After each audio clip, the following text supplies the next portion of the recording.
नमस्कार, ताज़ा खबरों के साथ मैं हूं सुखवीर। आप देख रहे हैं आपका अपना चैनल भिवानी हलचल। आइए एक नजर डालते हैं अब तक की न्यूज़ हेडलाइंस पर।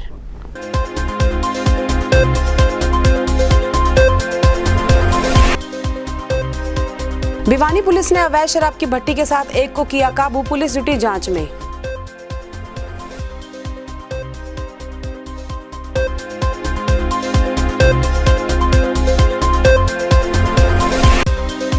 शाम क्षेत्र की 7 पंचायतों ने अपनी फसल बर्बादी को लेकर कृषि मंत्री को सौंपा ज्ञापन, समर्थन मूल्य न मिलने पर धरना देने की कही बात।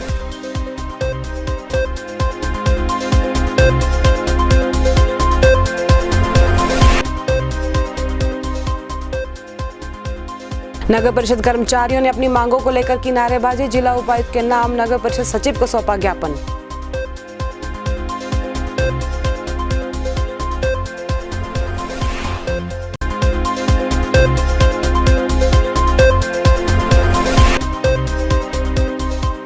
ऑनलाइन बुकिंग के साथ लोकल रूट्स पर दौड़ेंगी रोडवेज की बसें, 11 रूटों पर चलेंगी लोकल बसेस।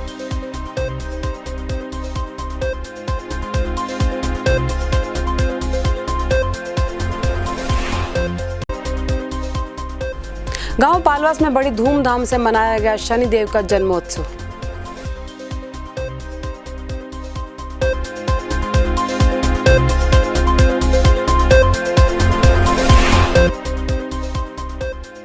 चौबीस मई मध्य रात्रि से शुरू होगा नौ तपा, लगातार 9 दिन तक तपेगी धरती और बढ़ेगा पारा।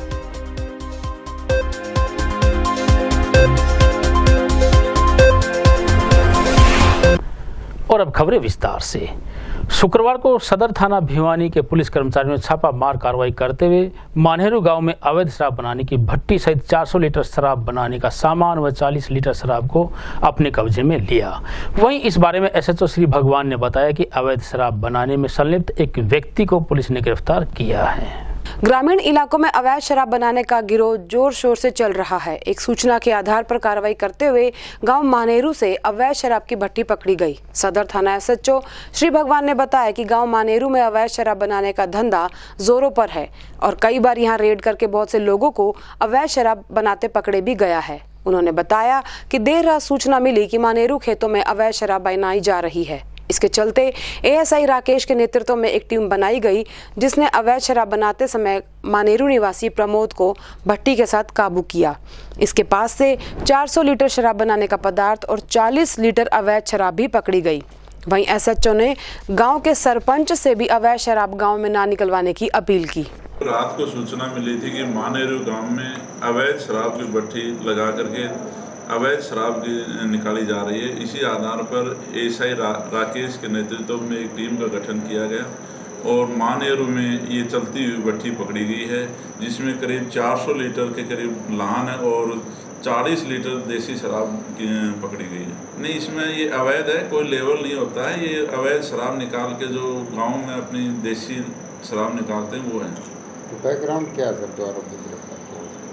जब से मैंने कार्यभार संभाला तब से सूचना मिल रही थी कि मानेरू में काफ़ी मात्रा में अवैध शराब निकाली जाती है, जिसमें हमने पहले भी कार्रवाई की थी और रात भी हमने इसी आधार पर कार्रवाई की थी। कोशिश ये रहेगी कि हमारे एरिया में कि अवैध शराब जो लॉकडाउन के अंदर शराबबंदी होने पर जो ठेके बंद करे उस दौरान लोगों ने अवैध शराब निकालना शुरू कर दिया था, उसको पूर्णतः विराम लगाने की कोशिश है। लोगों से अपील है कि जो अवैध शराब निकालते हैं ये जानलेवा हो सकती है, इसकी कोई मात्रा नहीं होती, कितना नशा होता है ये ना पिएं और इसमें उन लोगों की जान भी जा सकती है, जो कि पहले भी काफ़ी मौतें अवैध इस तरह की शराब पीने से मौतें हुई हैं। शुक्रवार को तोशाम क्षेत्र के 7 गांवों के पंचायत प्रतिनिधियों ने फसल बर्बादी से हुए नुकसान की भरपाई करने के लिए प्रदेश के कृषि मंत्री जेपी दलाल को एक ज्ञापन सौंपा। वहीं पंचायत प्रतिनिधियों ने बताया कि टमाटर की फसल का लॉकडाउन के चलते उचित मूल्य नहीं मिलने के कारण उन्हें भारी नुकसान हो रहा है, जिसके चलते उन्होंने समर्थन मूल्य की सरकार से मांग की। पिछले कई दिनों से खरखड़ी, माखवान, खरखड़ी और उसके आसपास के किसानों ने टमाटर की खेती की हुई थी, लेकिन बाजारों में टमाटर का उचित भाव न मिलने पर किसान कई दिनों से धरने पर बैठे हुए थे। इसी के चलते आज इन पंचायतों का गुस्सा फूटा और वे कृषि मंत्री जेपी दलाल के भिवानी निवास पर पहुंचे और अपनी टमाटर की फसल के समर्थन मूल्य की मांग करते हुए अपना मांग पत्र सौंपा। किसानों ने रविवार तक का समय देते हुए कहा कि यदि रविवार तक कृषि मंत्री ने उनकी समस्या का कोई समाधान नहीं किया तो वे सोमवार को टमाटर की फसल के साथ कृषि मंत्री के घर पर धरना दे देंगे। कल 7 गांव की पंचायत हुई थी हमारे गांव खरकड़ी माखा ने धरना स्थल के ऊपर, और 7 गांव ने फैसला लिया था कि हम कल कृषि मंत्री जी से एक प्रतिनिधिमंडल मिलेगा, जो कि हम 7 गांव के चरण जी जो हमारे कांप के प्रधान हैं उसके नेतृत्व में आज कृषि मंत्री के पास आए थे। और वो घर पर नहीं है, लेकिन उसके जो पीए हैं उनने मंत्री जी से बात भी की है, और हमारा जो प्रार्थना पत्र था एप्लीकेशन थी उसको ले लिया, और पूरा भरोसा दिलाया है कि आपकी बात पूरा गौर किया जाएगा और किसानों की बात सुनी जाएगी। तो आगे क्या खत्म रहेगा? इसके बाद जो 7 गांव की पंचायत हुई थी उसके अंदर फैसला लिया था कि कल तो मंत्री जी को एप्लीकेशन देकर आएंगे, और एतवार तक का टाइम दिया है। अगर सरकार कुछ समाधान कर देगी तो ठीक है, नहीं तो सोमवार को सारे टमाटर के किसान अपनी फसल पौधों के साथ उखाड़ के और 20 ट्रैक्टरों में भर के, और जो हमारे कृषि मंत्री हैं जेपी दलाल जी, इसके मकान के ऊपर ले आकर प्रदर्शन करेंगे। मुआवजा कोई मुनाफा नहीं मांग रहे, सिर्फ जो 17,000 रुपये एकड़ की जो लागत है सिर्फ वो सरकार दे दे। इसमें 1 रुपया भी मुनाफा नहीं है, सिर्फ जो खर्चा है किसान का फसल तैयार करने में लगा है सिर्फ उसकी मांग करने के लिए आए।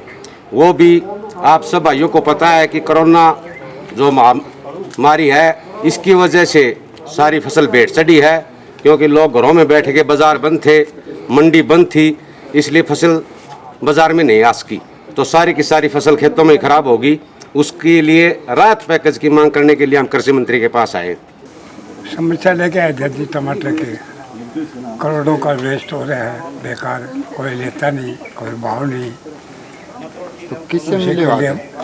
इसमें आए थे कृषि मंत्री के, इनको दे दिया मैं अपने डिमांड पत्र। कोरोना महामारी से बचने के लिए जरूरी वस्तुओं के अभाव को लेकर शुक्रवार को नगर परिषद के कोरोना योद्धाओं ने जिला प्रशासन के खिलाफ जमकर नारेबाजी की। वहीं कर्मचारी संघ प्रधान पुरुषोत्तम दानव ने साबुन, तेल, सैनिटाइजर इत्यादि खरीदने के लिए आर्थिक सहायता की मांग की और एक ज्ञापन उपायुक्त भिवानी को भेजा। शुक्रवार को नगर परिषद कार्यालय में नगर परिषद कर्मचारियों द्वारा सरकार के खिलाफ नारेबाजी की गई और जिला उपायुक्त को संबोधित ज्ञापन नगर परिषद सचिव को सौंपा गया।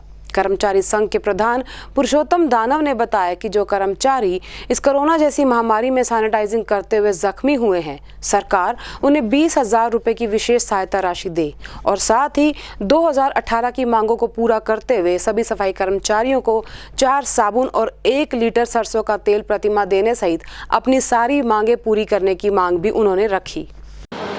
नगर पालिका कर्मचारी संघ हरियाणा की तरफ से पूरा हरियाणा प्रदेश के अंदर प्रदर्शन किए जा रहे हैं।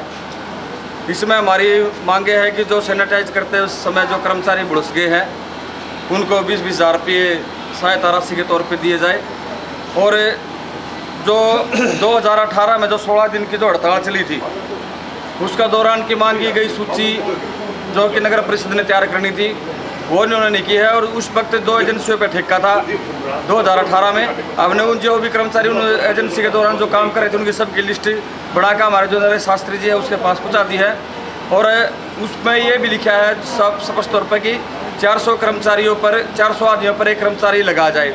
तो इस हिसाब से भी भिवानी की जो पॉपुलेशन को देखते हुए कम से कम 500 कर्मचारी भिवानी शहर के अंदर होने चाहिए। कर्मचारी संघ के आह्वान पर आज पूरे हरियाणा में ये प्रदर्शन हो रहे हैं, और उसमें जो सरकार कर्मचारी विरोधी सरकार है, जो हमारे डीए है, एलटीसी का वेतन है और पौने पेंशन है, ठेका प्रथा बंद किया जाए, कच्चे कामगारों को पक्का किया जाए, उनको सरकार नहीं कर रही है। इसलिए अगर हम सरकार को हम चेतावनी दे रहे हैं भी अगर समय रहते पहले सरकार ने हमारी मांगे नहीं मानी तो आंदोलन तेज किया जाएगा। कोरोना महामारी के कारण लॉकडाउन 4 के चलते सरकार द्वारा ढील देने के बाद शीघ्र शुरू की जाएगी लोकल रूट्स पर रोडवेज बसों की सेवा। यह कहना है हरियाणा रोडवेज भिवानी के महाप्रबंधक गुलाब सिंह दोहन का। शुक्रवार को उन्होंने बताया कि लोगों की परेशानी को ध्यान में रखकर 11 रूट्स पर लोकल बस सेवा शुरू की जाएगी। कोरोना महामारी के चलते लागू लॉकडाउन के चौथे चरण में रोडवेज विभाग की नई गाइडलाइंस के अनुसार अब रोडवेज विभाग ने ऑनलाइन बुकिंग खिड़की खोल दी है। जब इस बारे में रोडवेज विभाग के महाप्रबंधक गुलाब सिंह दुहन से बात की गई तो उन्होंने बताया कि लोगों की परेशानियों को ध्यान में रखते हुए लोकल रूट्स पर बसें चलाने का निर्णय लिया गया है, जिसके तहत भिवानी से झज्जर, हांसी, हिसार, लोहारू, तोशाम और रोहतक भी शामिल है। इसके चलते एक बस में केवल 38 यात्री ही सफर कर सकते हैं और मास्क लगाना हर यात्री के लिए अनिवार्य होगा। उन्होंने ये भी बताया कि बुकिंग केवल ऑनलाइन ही होगी। बस में हमने हमारे को हेलीकॉप्टर द्वारा 11 रूटों के लिए आदेश किए हैं और ये भी ऑनलाइन बुकिंग हुई है। चरखी है, झज्जर है, रेवाड़ी है, रोहतक है, जींद है, दिल्ली है, दिल्ली तो है ही, चल रही है, चंडीगढ़ में भी है, गुड़गांव है, फरीदाबाद है, हिसार है, सिरसा है। तो ये इस टाइप के 11 रूटों पर मसाले ने कहा है। तो अब देखते हैं ऑनलाइन बुकिंग है इनकी और ये कोरोना को भी ध्यान में रखते हुए ये स्टेप उठाया गवर्नमेंट ने, बड़ा अच्छा स्टेप उठा रखे हैं। ठीक है, ताकि हालांकि पब्लिक बहुत ज़्यादा परेशान हो चुकी है इस बात से, लेकिन इसमें भी जितना हम सहयोग दे सकते, गवर्नमेंट दे सकते, उतना कर रहे हैं। तो हर एक गाड़ी को सैनिटाइज करके तब भेजा जाएगा। हर एक ड्राइवर को, कंडक्टर को आदेश दे दिए गए हैं, उनको एक सैनिटाइज की शीशी भी दी गई है, मास्क वगैरह। और ये भी ध्यान रखा जाएगा कि गाड़ी में कोई भी व्यक्ति बगैर मास्क के ना हो और उनको थर्मल स्कैनिंग करके तब भेजेंगे डिपोजिट। ये नहीं है भाई ऑनलाइन बुक होगी ना, देखो उसमें बचाव में ही बचाव इसीलिए तो है। अब यहाँ से हमें पता है कि भाई ये 20 आदमी गए हैं, वहाँ वो हैंडओवर भी करने होते हैं, वहाँ पर उनको संभालना भी होता है, भाई हाँ ये आदमी आए हैं, चेक करवाना भी होता है, भाई वो वास्तव में ये इनके एड्रेस के ऊपर जाएंगे या नहीं जाएंगे। शुक्रवार को गांव पालुवास पंचायत ने भगवान शनिदेव का जन्मोत्सव धूमधाम से मनाया। इस अवसर पर मंदिर कमेटी सदस्य नरेश तंवर ने बताया कि जन्मोत्सव कार्यक्रम के दौरान सोशल डिस्टेंसिंग का पालन करते हुए शनि महाराज को प्रसाद का भोग लगाकर सभी को उपस्थित भक्तजनों को प्रसाद वितरित किया गया। शुक्रवार को गांव पालुवास में शनि जन्मोत्सव मनाया गया। शनि मंदिर में सोशल डिस्टेंस को ध्यान में रखते हुए शनि महाराज का जन्मोत्सव बड़ी धूमधाम से मनाया गया। इस दौरान सबसे पहले मानव हित के लिए हवन यज्ञ का आयोजन किया गया और शनि महाराज को प्रसाद का भोग लगाकर विश्व शांति की प्रार्थना की गई और साथ ही प्रसाद वितरण किया गया। इस दौरान उपस्थित प्रमुख समाज सेवी नरेश तंवर ने बताया कि शनि देव को न्याय का देवता भी कहा जाता है। उन्होंने कहा कि आज इस कोरोना जैसी महामारी से पूरे देश को बचाने और मानव हित की कामना के साथ शनिदेव का जन्मोत्सव मनाया गया है।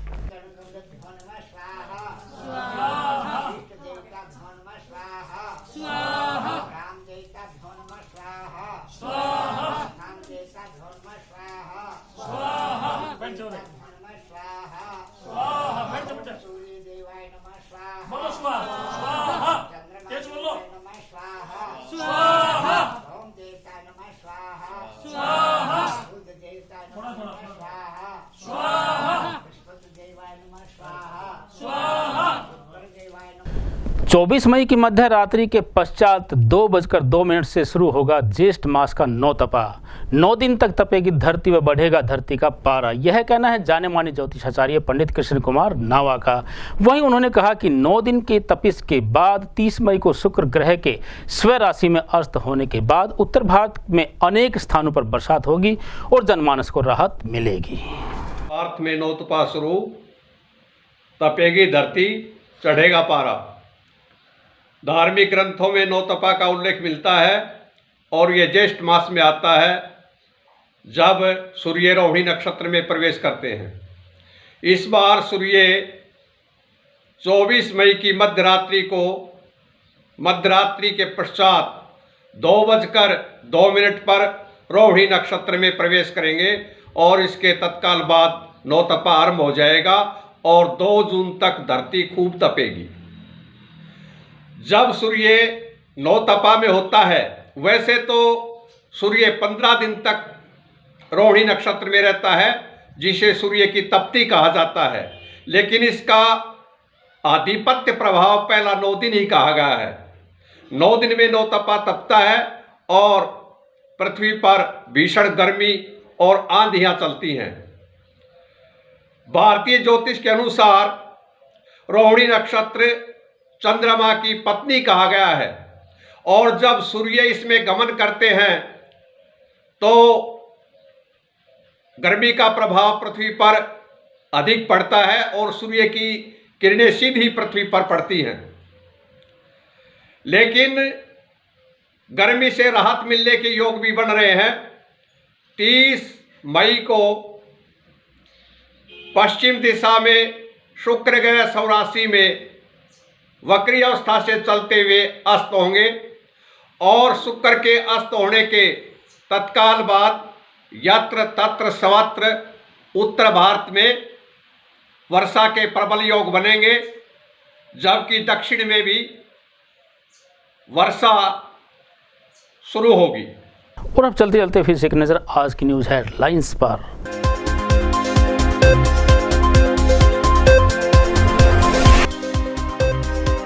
भिवानी पुलिस ने अवैध शराब की भट्टी के साथ एक को किया काबू, पुलिस जुटी जांच में।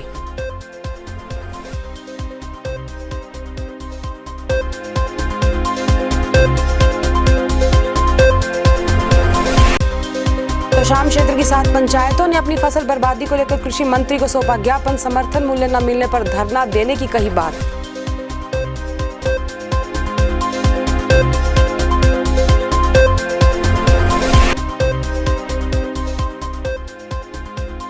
नगर परिषद कर्मचारियों ने अपनी मांगों को लेकर की नारेबाजी, जिला उपायुक्त के नाम नगर परिषद सचिव को सौंपा ज्ञापन।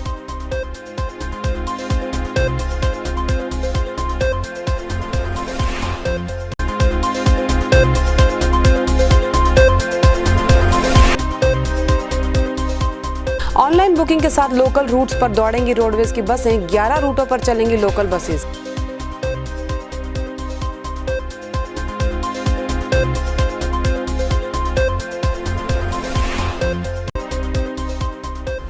गांव पालवास में बड़ी धूमधाम से मनाया गया शनिदेव का जन्मोत्सव।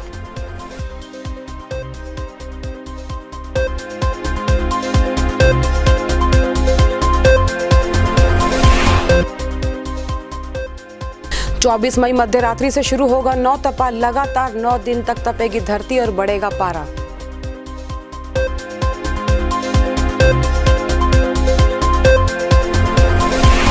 अब मुझे दीजिए इजाजत, देखते रहिए आपका अपना चैनल भिवानी हलचल।